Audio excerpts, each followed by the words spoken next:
My ex made me eat the flesh of my own son. It is with a very heavy heart that I typed this email. When I was done with university, I got a very good job that was paying quite well. Everything was going on pretty well with my life until another colleague was asked to come and share the office space with me. This guy that was asked to come and share the office space with me was a chronic womanizer, and from time to time, he would share with me his sexual escapades with his many women. Sometimes he went into detail by explaining how exciting the act was. In fact, he had no respect for women as he talked about them using horrendous and derogatory terms. So in no time, I got so excited about his fantasies with these women, and I also started womanizing. Though I had a girlfriend whom I promised to marry when I became financially sound, I started sleeping with women from all walks of life, short, tall, slim, big, fair, dark, just mention them. 4 years into the relationship with my girlfriend, she asked when I was going to see her family for our marriage plans to begin, because at this point in our lives, we were both doing well financially. But because of my promiscuous life that I was living, I kept on giving her one excuse or the other as to why we couldn't marry yet. My girlfriend at this point wanted to end the relationship because she sensed I wasn't serious about her anymore. She later told me a very prominent man had gone to see her family in order to marry her since I wasn't serious about her anymore. But upon hearing this, I faked sadness and I cried anytime that I spoke with her over the phone or anytime that I met her in person. But deep down, I no longer cared about this lady. I just enjoy adding her to the numerous women that I was having fun with at the time. Then she decided to cancel the marriage plans with this other guy who had gone to see her parents. Just around this period, she became pregnant for me, but I convinced her to get rid of it. Though she wasn't happy about it, she decided to do it. Soon after, she became pregnant again, and I forced her to get rid of it yet again. At this point, she realized that I was just wasting her time, so she decided to move on with her life. Just around the same time, another guy had expressed interest in her and was ready to marry her. But I went with some of my family members to beg her for forgiveness in order to come back to me. After she accepted my forgiveness, I promised her that we'll start our marriage plans as soon as possible. So because of the assurance that I gave her, she once again canceled the marriage plans with this new guy, although her family wasn't too happy about her decision. Just around this period, she got pregnant once again, and she had serious complications due to the 2 abortions that she had earlier, so she lost the child. Then one day, I went for a friend's birthday party and I met this beautiful young lady who was absolutely charming and gracious, and I immediately started a relationship with her. My girlfriend, on the other hand, kept asking me when we would start our marriage preparations, but once again, I gave her reasons as to why we couldn't start the marriage preparations yet. But deep down, I just knew she wasn't the woman I would love to marry.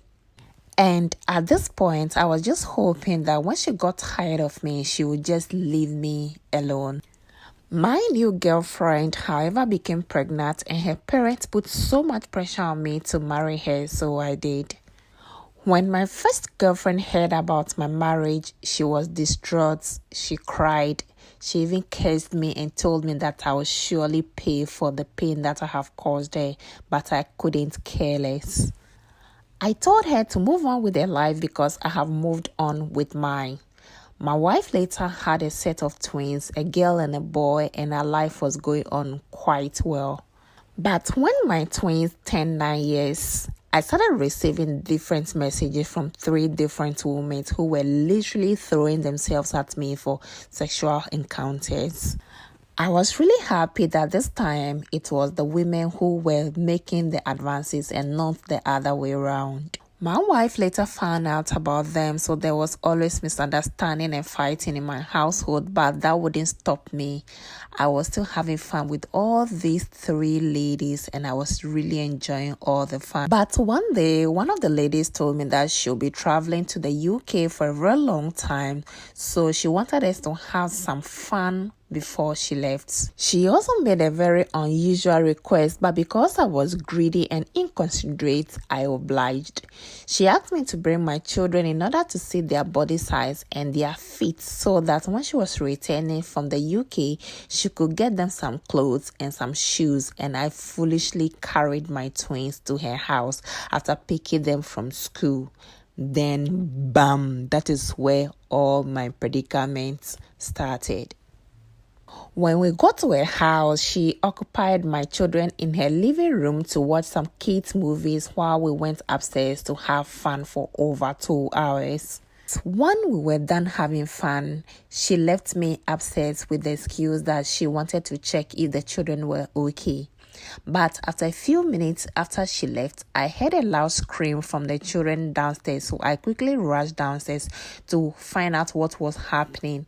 And to my amazement and shock, I saw my ex-girlfriend, whom I treated horribly in the past, together with 2 strong men and the 3 women that I have been sleeping with all these months. So at this point, I was too frightened to ask questions, so I just stood there speechless. So it turned out that the 3 women that I have been involved in were all prostitutes that my ex hired to get me. But that wasn't all. All 3 of them had HIV/AIDS, which means that at this point, I could be a carrier of the disease as well. So when I finally gathered enough courage to ask about my children, she asked me to sit down, which I did amidst fears. She later brought my son, and right in front of me, one of the men unalived him by splitting his throat with a very sharp knife.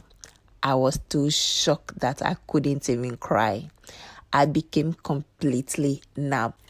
At this point, my hands and legs were tied to a chair, and I had received serious beatings from the 2 men in the room. Later in the evening, she brought something that looked like soup and looked me in the eyes and told me that the meat in the soup were the body parts of my own son. She ordered me to drink the soup and chew the meat with so much passion, just like the way I caused the pain with so much passion. I refused to eat anything from the bowl, but the following day, she came back with my daughter and ordered me once again to drink the soup and eat the meat, otherwise the 2 men will have their way with my daughter. At this point, all I wanted to do was to save my daughter's life, so I reluctantly drank the soup and chewed the meat.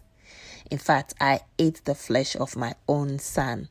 So for the 3 days that I was held captive, I drank and ate the flesh made out of my own son's body parts. At least I thought that would save my daughter's life, but I was so wrong.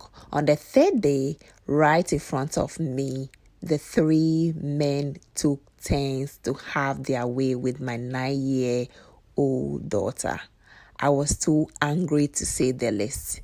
As if that wasn't enough, she videoed the entire process, even when I was drinking and eating my son's flesh, and when the men were also having their way with my daughter. When she was finally done with the video, she asked of my wife's number, and she forwarded the video of the men having their way with my daughter, as well as eating my own son's flesh. I was later driven to an undisclosed place near a forest, and I was dumped there with my daughter, who was at this point bleeding profusely. A driver later found us there and sent us to the police station, where I narrated the entire incident to the police. My daughter was immediately rushed to the hospital. Unfortunately, she passed away 3 days while she was on admission. My wife, after hearing the whole story, divorced me. Unfortunately, the videos got linked into the public space, and that was how I lost my job. As for my ex-girlfriend and her people, it has been over 7 years now, and nobody knows their whereabouts. I have sought to drinking and smoking, and my entire life is completely wasting right under my eyes. Nobody is willing to help me because almost everybody knows the story in my community, and I do not even have money to purchase the HIV medications. I have lost virtually everything, every single thing that I had in the past.